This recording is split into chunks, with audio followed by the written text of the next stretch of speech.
네, 인생에 들어온 한 사람이 당신의 방향을 영원히 바꿀 수 있습니다. 인생에 들어온 여러분의 인생 가운데 들어온 한 사람이 여러분의 인생의 방향을 영원히 바꿀 수가 있습니다. 여러분, 하나님 우리를 사랑하십니다. 믿으십니까? 안 믿으세요? 여러분, 하나님 우리를 사랑하십니다. 믿으세요? 네, 우리 하나님은 우리를 사랑하십니다. 처음부터 사랑하셨고요. 그리고 끝까지 사랑하셨습니다.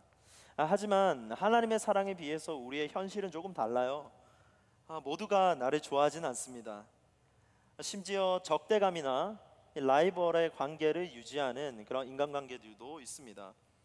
우리는 현실에서 이러한 라이벌, 적개심 이런 관계들을 자주 그리고 흔히 겪습니다. 처음에는 이 관계가 시작됐을 때 간이고 쓸개고 다 줄 것처럼 하다가 나중에 뒤에 가서 이렇게 틀어져 버리는 관계들도 많이 만나게 되고요. 그리고 처음에는 천사와 같은 얼굴을 하다가 마지막에 가서 얼굴이 변하는 사람들도 많이 만나게 됩니다. 정말 우리가 그런 관계를 원해서 시작한 것은 아니겠지만 그 결과를 봤을 때 참 가슴 아픈 일입니다. 시작은 좋지만 끝이 안 좋은 관계들도 있습니다. 이 사울과 다윗의 관계가 이랬습니다. 반면에 좋은 관계도 있습니다. 그게 바로 이 다윗과 요나단의 관계입니다. 오늘 본문은 석별의 정을 나누는 장면입니다. 요나단과 다윗의 그 정말 그 우정이 이제는 요나단이 다윗을 보내는 그 장면이 오늘 본문의 내용입니다. 특별히 이 사무엘상 20장 말씀은요, 정치적으로 굉장히 긴장 가운데 있는 본문 중 하나입니다. 왜냐하면 요나단이라는 인물이 지금 사울과 다윗 사이에 지금 껴 있거든요. 요나단은 지금 다윗과 사울 사이에 껴 있는 이 상태, 그리고 요나단은 아주 큰 과도기를 겪고 있습니다. 관계적인 측면에서 또한 다윗의 입장에서 봤을 때도 굉장히 과도기를 겪고 있습니다. 자기가 뭘 해도 뭐 아무것도 안 되는 거예요. 이 사울 간의 관계 가운데서 해결해 보려고 노력을 했지만도 이제 더 이상 아무것도 할 수 없는 이 상황이 바로 이 사무엘상 20장이 보여주는 내용입니다. 요나단을 보면 자기는 왕세자잖아요. 그런데 그 왕위 계승권을 이렇게 취하지 않습니다. 오히려 하나님의 뜻 앞에 비추어 봐서 자기 자신을 겸손히 내려놓습니다. 저는 이 말씀을 묵상하면서 요나단이 참 멋진 친구다. 이 요나단 같은 친구가 우리한테 있으면 인생에서 성공한 것 아닌가라는 생각을 했습니다. 요나단, 그는 끝까지 우정을 지켜요. 여러분, 여기 말하는 이 우정이라는 것을 보여주는데 우정을 여기서 쉽게 보면 안 됩니다. 우리가 사는 시대 가운데서 에로스 사랑, 남녀 간의 사랑이 중요하게 여겨졌기 때문에 이 우정이 이렇게 좀 소홀해지는 경우가 있는데, 이 성경 본문, 특히 이 당시 본문에서 이 우정이라는 것은요, 아주 중요한 의미를 갖습니다. 그래서 이 우정이라는 것은 사실 에로스의 사랑, 남녀 간의 사랑보다 훨씬 더 크게 귀하게 무게를 두고 있는 것이 여기서의 우정입니다. 요나단은 지금 다윗의 관계 가운데서 다윗을 위해서 대가를 치르거든요. 아버지의 미움을 무릅씁니다. 목숨 걸고 다윗을 지켜줘요. 어떻게 이럴 수 있을까라는 것을 보려고 합니다. 오늘 본문을 통해서 이 중요한 키워드 세 가지를 기억하면서 함께 말씀을 볼게요. 키워드 세 개는 다음과 같습니다. 하나님, 인자하심, 그리고 언약입니다. 이 본문 안에서 우리는 하나님이 중심 되시고, 그리고 인자하심, 그리고 언약이라는 것을 우리가 함께 살펴보겠습니다. 첫째, 우리 같이 읽겠습니다. 시작. 평생 가는 관계의 비밀은 하나님이 중심에 계실 때입니다. 이 모든 관계 가운데서 하나님이 중심을 둔, 이것을 지금 보여주고 있는데, 우리가 요즘에는 지금 혼밥 시대를 살잖아요. 혼자 하는 것이 편하고, 혼자 밥 먹는 것이 편하고, 누가 이렇게 귀찮게 안 했으면 좋겠고, 그리고 나의 귀한 이 휴식 시간에 그냥 유튜브를 틀어놓고 그냥 밥 먹는 것이 편한 시대를 지금 살고 있습니다. 하지만 성경이 강조하는 것은 동역자입니다. 이 다윗 왕국을 구축할 때 여러 동역자들이 있었거든요. 다윗에게 주목하는 것 같지만 그 다윗이 왕이 되기까지 그 주변에 많은 동역자들이 있었습니다. 그래서 하나님 나라를 구축하고 하나님 나라를 세우는 데 있어서 아주 중요한 것이 동역자입니다. 여러분, 동역자가 누굽니까? 이 동역자는요, 이 다른 게 아니에요. 동역자라는 것은 우리가 꿈을 같이 나누는 사람, 그리고 함께 예배를 드리는 사람, 함께 기도할 수 있는 사람, 함께 예배드리고 함께 말씀을 공유할 수 있는 사람, 이런 사람이 동역자입니다. 이런 친구가 우리 가운데서 있다면 아주 성공한 인생이겠죠. 여러분, 그래서 동역자를 찾기를 축복합니다. 좋은 동역자가 내 옆에 있다라는 것은 큰 축복이죠. 그런데 아까도 말씀드렸듯이 좋게 시작했지만 끝까지 가는 관계가 되게 어렵습니다. 이 좋은 관계를 유지하는 게 진짜 어렵다라는 겁니다. 이런 측면에서 볼 때 이 다윗과 요나단은 굉장히 대단해요. 좋은 관계를 끝까지 유지했거든요. 그 비결이 뭘까? 이 비밀이 뭘까? 그 중심에 하나님이 있습니다. 본문 사무엘상 20장 12절 말씀에 이렇게 기록합니다.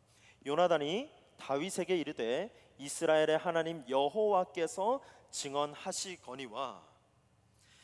저는 이 말씀을 묵상하면서 한번 요나단의 입장에서 생각해 봤습니다. 이 요나단은 왕세자잖아요. 가만히 있으면 돼요.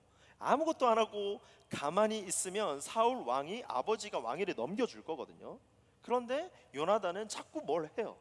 뭘 함으로써 자기의 왕위를 다윗에게 무게중심을 옮기게 됩니다.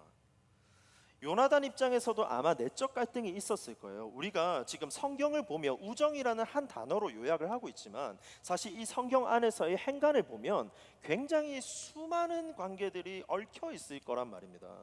왜냐하면 요나단을 지지하는 사람들도 있을 거죠. 그러면 요나단 입장에서 생각하면서 왜 그렇게 하십니까? 라고 하는 사람들도 있을 거고요. 그리고 그 행간 안에서 둘 사이의 관계를 계속 지속하기에 어려운 점들이 많이 있다라는 겁니다. 관계에 위기가 있었을 거예요. 그리고 또 음해하는 마음들도 있었을 거고 아마 주변에서 이간질하는 사람들도 있었을 겁니다. 유혹도 있었을 거고요. 요나단도 이런 유혹과 이간질과 이런 모든 것들을 아마 겪었을 거예요. 그러나 이 요나단의 입장에서는 늘 하나님 우선이었습니다. 이게 중요합니다. 요나단은요 늘 우선순위가 하나님이었어요. 요나단은 그 모든 인간관계 속에서 그 중심을 하나님에 두고 있습니다. 요나단은 이 다윗이라는 인물이 하나님으로부터 기름 부음 받았다라는 것을 알고 있고, 그리고 다윗이 왕이 될 것을 알았고 그것을 인정했습니다. 그리고 다윗을 높여요. 그래서 다윗을 왕으로 인정합니다. 요나단은요 다윗의 앞길을 열어줘요. 본문 말씀 20장 13절 하반절에 보니까 이렇게 말해요. 여호와께서 내 아버지와 함께 하신 것 같이 너와 함께 하시기를 원하노라 라고 13절에서 말했고요. 그리고 사무엘상 20장 21절 말씀 보니까 21절 말씀에 이렇게 말합니다. 여호와께서 살아계 계심을 두고 맹세하노니 내가 평안 무사할 것이요. 20장 23절도 보겠습니다. 너와 내가 말한 일에 대하여는 여호와께서 너와 나 사이에 영원히 계시느니라 하니라 라고 말합니다. 지금 요나단의 지금 입장을 보게 되죠. 이 모든 것 중심에 하나님을 두고 있습니다. 이 청년 여러분, 이 좋은 관계의 중심에는요 하나님이 있어요. 이 인간관계를 보시기 바랍니다. 이 소멸되는 관계가 굉장히 많이 있거든요. 이익관계는 이익이 사라지면 관계도 사라집니다. 이 하나님이 빠진 관계는 약해질 수밖에 없습니다. 하지만 하나님으로 연결된 관계는 결코 쉽게 사라지지가 않아요. 석별의 정을 나누더라도 관계를 이어갈 수 있습니다. 우리는 LA에 있습니다. 그리고 저 멀리 저 지구 반대편에 있는 선교지의 선교사님과 연락을 주고받으면서 관계를 이어가고 기도할 수 있는 것, 그 중심에 하나님이 있는 거거든요. 우리가 피가 섞이진 않을지라도 그 안에서 예수 그리스도로 말미암아 우리는 연결되는 겁니다. 그래서 우리 안에 관계의 중심에 하나님이 있을 때 물리적인 거리가 멀다고 할지라도 우리는 하나로 연결될 수가 있습니다. 저는 SNS를 보다가 이제 여러분이 이렇게 335 모여서 이렇게 맛있는 거 먹으러 가고 또 놀러도 가고 이런 모습을 볼 때 너무 기뻐요. 너무 기쁜 거예요. 같이 모여서 교제하고 같이 이렇게 즐거움을 나누고 같이 담소를 나누는 이런 기쁨, 함께 교제하는 것. 왜 그런가요? 이 주님 안에서 주님을 중심을 두고 예수 그리스도로 모인 공동체가 함께 교제를 하는 거잖아요.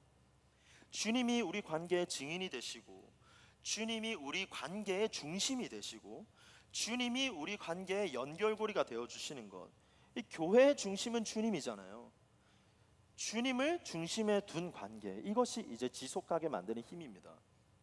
C.S. 루이스가 네 가지 사랑에서 이런 표현을 했습니다. 누군가의 친구가 될 때 우리는 그 사람이 기혼인지 미혼인지 또는 생업이 무엇인지 아예 모르거나 개의치 않는다. 이 모두는 무관한 사실일 뿐이다. 그것이 정작 중요한 질문인 당신도 나와 같이 동일한 진리를 보고 있는가와 무슨 상관이 있단 말인가? 이게 무슨 말이냐면요, 주님이 사이에 있으면 생업이든 관계든 뭐 상관이 없다라는 말입니다. 제일 중요한 것은 주님과 함께 내가 동일한 진리를 보고 있는 예수 그리스도 공동체 안에서의 관계가 중요하다라는 것을 말해주고 있어요. 동일한 진리, 주님을 바라보는 것이 중요합니다. 관계를 지속하는 힘은요, 주님입니다. 관계의 핵심은 주님이에요. 여러분, 주님을 중심에 둔 자들은 굉장히 놀라운 일들을 하기 시작합니다. 신약으로 가볼까요? 예수님의 제자들을 보세요. 예수님의 제자들은요, 그곳 갈릴리 지역의 같은 출신입니다. 같은 출신의 그 사람들이 심지어 그들 안에서는요, 직업이 다 달랐어요. 그리고 그 안에서는요, 서로 간의 원수도 있었습니다. 세리도 있었고요, 의사도 있었고, 어부도 있었습니다. 그 같은 지역에서 난 그 제자들의 한 공동체를 통해서 하나님께서 놀랍게 일을 펼쳐 가시거든요. 그들이 왜 모였습니까? 그 중심에 예수님이 있었거든요. 예수님을 중심으로 예수님의 복음을 들은 그 12 제자들이 이제 열방으로 퍼지기 시작합니다. 심지어 그들은요, 그 안에서 예수 그리스도로 하나로 묶어주게 되었는데, 예수님이 떠난 후에도 그 제자들은 이제 국제적으로 뻗어나가기 시작합니다. 열방으로 뻗어나기 시작해요. 알고 보니까 그 제자들 가운데 이미 준비가 되고 있었던 거예요. 청년 여러분, 우리 하나님의 역사를 보면 항상 팀으로 일하십니다. 하나님의 역사는 동역자들로 이루십니다. 여러분, 옆에 한번 보시기 바래요. 우리 옆에 우리 동역자들 한번 봐주세요. 옆에 분들 보시면서 하나님께서 우리 이 팀으로 일하시거든요. 하나님의 일은 팀입니다. 주님께서 일하시는 것들을 보면 주님의 공동체 한 그룹 안에서 일하는 것들을 자주 보게 됩니다. 여러분, 옆에 사람들 봤을 때 잠재력이 보이세요? 네, 그렇죠. 잠재력이 보이시죠? 지금 이 LA 지역은 국제적인 도시입니다. 여러분, 인정하십니까? 이 LA 지역의 국제적인 도시에서 하나님은 이곳에서 지금 힘을 기르고 계신 겁니다. 동역자들을 키우시거든요. 서로를 격려하면서 지금 준비하시길 바랍니다. 중심에 주님을 두시기 바랍니다. 그것이 가장 파워풀한 관계를 만듭니다. 우리가 이 땅을 살아가는 힘, 그리고 이 관계 안에서 주님 안에서 우리가 하나 되어서 똘똘 뭉쳐 있을 때 우리는 하나님의 일을 하게 됩니다. 우리가 가장 관심 가져야 할 것은 주님과의 관계입니다. 주님과의 관계가 가장 먼저 정렬이 되면요, 우리는 이 바르게 질서 잡히게 됩니다. 모든 관계의 중심에 주님을 두시길 바랍니다. 그러면 우리의 인간관계도 좋아질 겁니다. 주님이 중심에 계시면 정말 함께 놀라운 꿈을 꾸게 됩니다. 하나님의 일을 함께 하게 됩니다. 그렇게 되시기를 주님의 이름으로 축복합니다. 두 번째로 우리 같이 읽겠습니다. 시작. 평생 가는 관계의 비밀은 인자하심입니다. 인자하심. 가족보다 친구를 선택한다라는 것은 그 당시 문화에서는 굉장히 레디컬한 일입니다. 다윗과 요나단이 그랬어요. 이 둘은 좋은 친구입니다. 어떻게 이것이 가능했을까? 이 우정을 유지한 이 비밀은 바로 인자하심이라는 원리에 있습니다.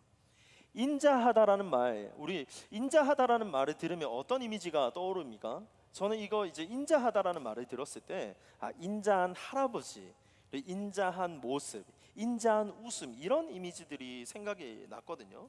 그런데 이 성경에서 말하는 인자하심이라는 뜻은 바로 헤세드라는 뜻입니다. 헤세드라는 단어, 이 헤세드라는 단어는요, 약속을 끝까지 지키시는 하나님의 사랑, 충성, 책임, 신실함의 단어가 바로 헤세드입니다. 그냥 자비가 많고 인자한 웃음을 가진 인간적인 개념에서의 인자하심이 아니라 하나님이 사용하시는 인자하심의 이 헤세드는요, 절대 중도 포기가 없고 끝까지 신실하게 그 약속을 지키겠다라는 것이 바로 인자하심입니다. 이 하나님의 헤세드, 이 헤세드가 하나님의 성품이거든요. 헤세드는 약속이 책임지는 거고 변하지 않는 겁니다. 요나단은 이 하나님의 헤세드를 알았어요. 그래서 이 여호와의 인자하심을 구하고 있습니다. 사무엘상 20장 14절에서 15절 말씀입니다. 너는 내가 사는 날 동안에 여호와의 인자하심을 내게 베풀어 나를 죽지 않게 할 뿐 아니라 여호와께서 너 다윗의 대적들을 지면에서 다 끊어버리신 때에도 너는 내 인자하심을 내 집에서 영원히 끊어버리지 말라 하고, 요나단이 지금 도망가는 다윗에게 이 부탁을 하는 겁니다. 인자하심을 베풀어 달라. 그리고 다윗은 인자하심의 언약을 맺죠. 약속을 합니다. 훗날 나중에 보면 다윗은 이제 요나단의 약속을 지켜줍니다.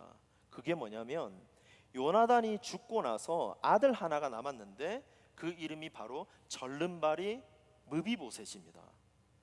그래서 다윗은 왕이 되어서 사울 가문에 사람을 찾아달라고 하고 그 이름이 절름발이 무비보셋인데 요나단에게 남은 한 사람이더라. 그 사람을 다윗은 축복합니다. 그래서 사무엘하 9장 7절에 보니까 이렇게 말해요.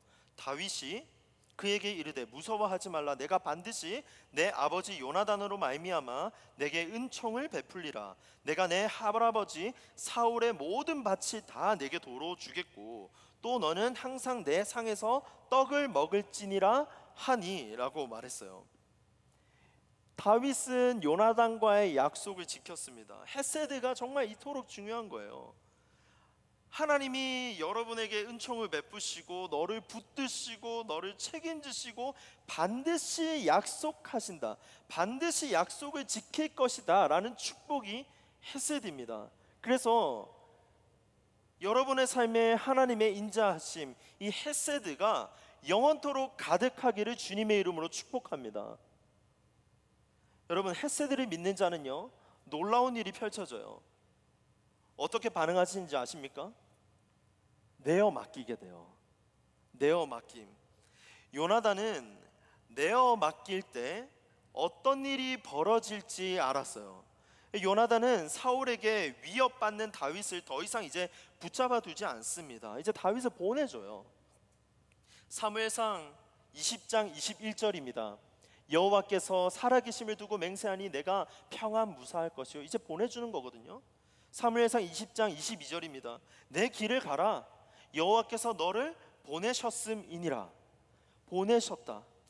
이제 보내주면서 여호와께서 너를 보내셨다라고 하는데, 사실 이 사무엘상 20장의 22절 주님이 너를 보내셨다, 여호와께서 너를 보내셨다라는 것은 이제 굉장히 중요한 내용입니다. 이 번역은 매우 중요하거든요.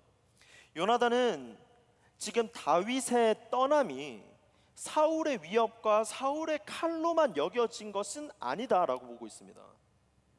하나님의 보내심이라는 섭리의 개념에서 이 언어를 이해하거든요. 주님이 너를 보내셨다, 하나님이 너를 보내셨다라고 이해합니다.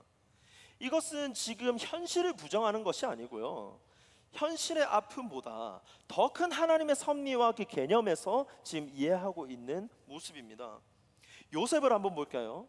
요셉, 하나님이 요셉을 애굽으로 보내셨어요. 인간적인 측면에서 봤을 때 굉장히 억울한 상황이죠. 하지만 이 애굽의 생활은 굉장히 고통스럽지만 요셉이 나중에 그 모든 일을 돌아보고 형들에게 어떻게 고백합니까? 이렇게 말하죠. 창세기 45장 5절입니다. 당신들이 나를 이곳에 팔았다고 해서 근심하지 마소서, 한탄하지 마소서.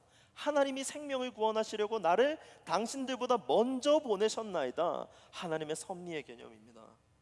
여러분, 대부분 여기 계신 우리 청년분들은 고국을 떠나서 왔습니다. 여기서 태어나신 분들도 있고 자란 분들도 있고 타주에서 오신 분도 있고 한국에서 오신 분들도 있습니다. 홀로 유학생으로 오신 분들도 있고 부모님의 손에 이끌려서 오신 분들도 있습니다. 자이든 타이든 이곳 가운데 보내졌어요.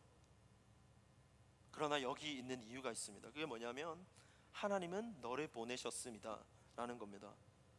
떠남 속에서도 여전히 주권자는 하나님이십니다. 하나님의 헤세드가 우리를 붙잡고 계신 겁니다. 하나님의 인자하심이 우리의 인생과 우리의 떠남과 우리의 보내심 그 모두를 붙잡고 계신 겁니다. 저는 이제 고국에 부모님이 계시거든요. 그래서 고국에 부모님을 두고 왔을 때 이렇게 마음이 점입니다. 그리고 이렇게 죄송한 마음들도 들 때가 있고요. 그리고 부모님이 늘 걱정이 됩니다. 그리고 나이가 이렇게 좀 연세가 이제 지긋하게 이렇게 들수록 더 걱정이 있죠. 한 번씩 이렇게 소식이 들릴 때 부모님의 건강이 좋지 않다, 안 좋다라는 얘기를 들으면 더 걱정이 됩니다. 하지만 제가 말씀을 묵상하면서 이렇게 붙잡은 게 있어요. 하나님의 인자하심이 반드시 있을 것이다. 하나님이 반드시 지킬 것이다. 하나님이 당신의 인생을 붙드신다. 인자하신 하나님이 반드시 책임지신다라는 믿음을 주시더라고요. 평안히 보낼 수 있는 사람, 그것이 진짜 진정한 사랑입니다.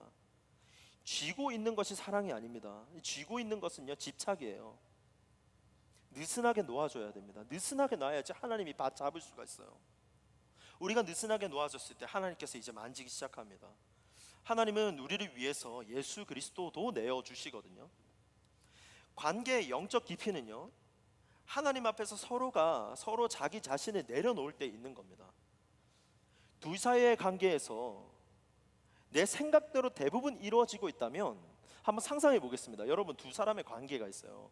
이 둘의 연인 관계도 있고 그리고 친구 간의 관계가 있습니다. 둘 사이 관계 가운데서 내 생각대로 지금 다 이루어지고 있다. 그러면 그 다른 한 사람이 계속 희생을 하고 있는 겁니다. 평안히 보내줄 수 있는 사람, 내어줄 수 있는 사람, 내 생각이 아니라 내가 쥐고 있는 것을 놔줬을 때 그 안에서 하나님께서 일하시는 거죠. 평생 가려면 우리가 자주 내어줘야 됩니다. 나 자신을 내어줘야 돼요. 내어주는 사랑은요, 손해를 감수하는 사랑입니다. 여러분, 한 가지 권면을 드려요. 서로 너무 쥐려고 하지 마시고요, 내어 맡겨 주시길 바랍니다. 풀어주세요. 좀 자유하게 내어주시고요. 그러면 하나님께서 다루십니다. 하나님, 이 사람이 왜 이렇게 변하지 않습니까? 내 타이밍에 내 생각대로 하나님을 만났으면 좋겠고, 내 생각대로, 그리고 또 하나님께서 이렇게 하면 더 좋을 것을 아는데 왜 이렇게 이 시간이 오래 가는 것 같습니까? 라는 마음이 들 때가 있거든요. 그런데 내어 맡깁시다. 하나님께 내어 맡기고 풀어주고 하나님의 인자하심이 있을 거니까 하나님께서 다루어 주시옵소서 우리가 기도하는 거죠. 주님께 맡기고 그리고 욕심을 내어드리고 대신 그 삶에 주님, 그 인생 가운데 주님의 인자하심이 있게 해 주시옵소서. 그 삶 가운데 하나님의 헤세드가 임하기를 원합니다. 헤세드가 있기를 축복해 주시길 바랍니다. 그러면 인생이 훨씬 더 쉬워지고 복될 것입니다. 마지막 세 번째로 같이 읽겠습니다. 시작. 평생 가는 관계의 비밀은 약속을 끝까지 지키는 것에 있습니다. 하나님이 중심이 되셔야 되고요, 그리고 그 안에는 인자하심이 있어야 됩니다. 그리고 마지막 언약이죠. 약속입니다. 약속. 관계에 있어서는 약속이 진짜 중요합니다. C.S. 루이스와 패디 무어라는 이 동료의 관계가 있었어요. 제1차 세계대전 당시에 나니아 연대기를 쓴 C.S. 루이스라는 작가가 있죠. 그 C.S. 루이스에게는 패디 무어라는 동료 장교 후보생이 있었습니다. 그래서 그 둘은 룸메이트였는데 전쟁터로 나가기 전에 두 사람은 한 가지 약속을 하게 됩니다. 우리 둘 중에서 이 한 사람이 죽으면 살아남은 한 사람이 그 가족들을 꼭 돌봐주자라고 약속을 해요. 안타깝게도 이 페리는 전쟁 중에 목숨을 잃습니다. 이 C.S. 루이스만 살아남아 돌아왔어요. 이제 그 약속을 기억하는 사람은 누구죠? 그 루이스 한 사람밖에 없어요. 아무도 모릅니다. 둘 사이의 관계에서 약속이 있기 때문에 아무도 몰랐지만 패디는 이 약속을 지켰는지 안 지켰는지도 알 수가 없지만 이 루이스는 친구가 없는 자리에서 그 약속을 지켜요. 그는 이 패리의 어머니인 제인 무어라는 사람, 자신의 어머니처럼 돌보기 시작합니다. 그는 페리의 어머니를 돌봤고 그녀가 요양원에 들어간 후에도 계속해서 방문을 했다라고 합니다.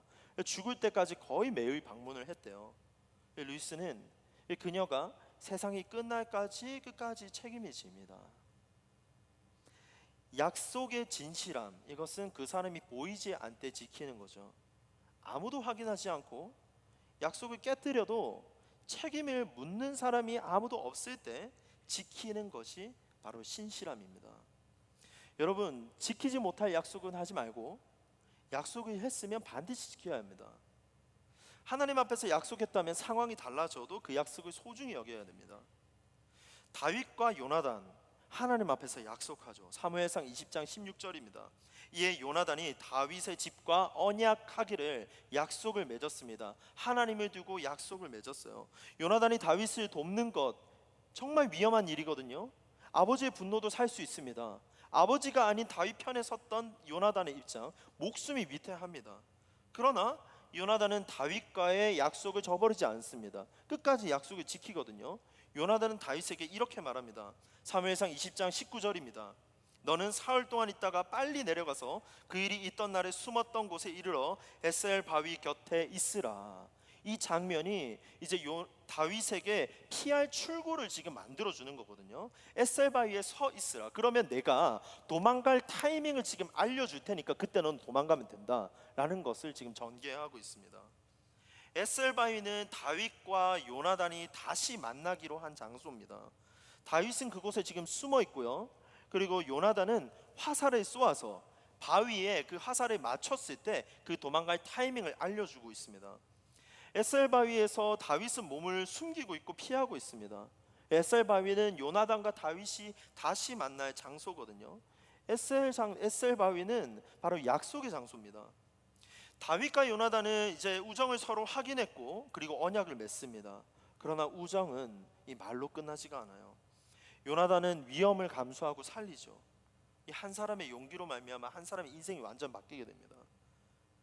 그리고 들판에 보였던 그 평범한 돌이 약속의 장소가 되어서 그와 언약을 맺고 그리고 다윗은 목숨을 구하게 됩니다. 다윗과 요나단은 에셀바위에서 이제 작별합니다. 그러나 헤어졌다고 약속이 끝난 것은 아니죠. 사무엘상 20장 23절입니다. 너와 내가 말한 일에 대하여는 여호와께서 너와 나 사이에 영원토록 계시느니라 하니라. 다시 한 번 더 이 약속을 확인합니다. 두 사람은 이제 더 이상 같은 장소에 있지 못합니다. 하지만 하나님 앞에서 맺은 언약은 계속됩니다. 훗날 요나단이 죽은 후에 다윗이 그 약속을 지키죠. 미비보셋을 살립니다. 여러분, 동상이몽이라는 말이 있습니다. 같은 침상에서 다른 꿈을 꾸고 있는 거죠. 겉으로는 같이 있지만 겉으로는 같이 있는 것 같지만 서로 다른 생각을 하고 있는 겁니다. 결혼할 때 보면 결혼할 때 대부분 이제 마지막 죽을 때까지 너와 함께 하겠다라는 마음으로 이제 결혼을 준비하죠. 결혼할 때 약속을 지키지 않는 것, 이제 그것이 이제 문제가 되기 시작하거든요. 너가 왜 이렇게 변했니?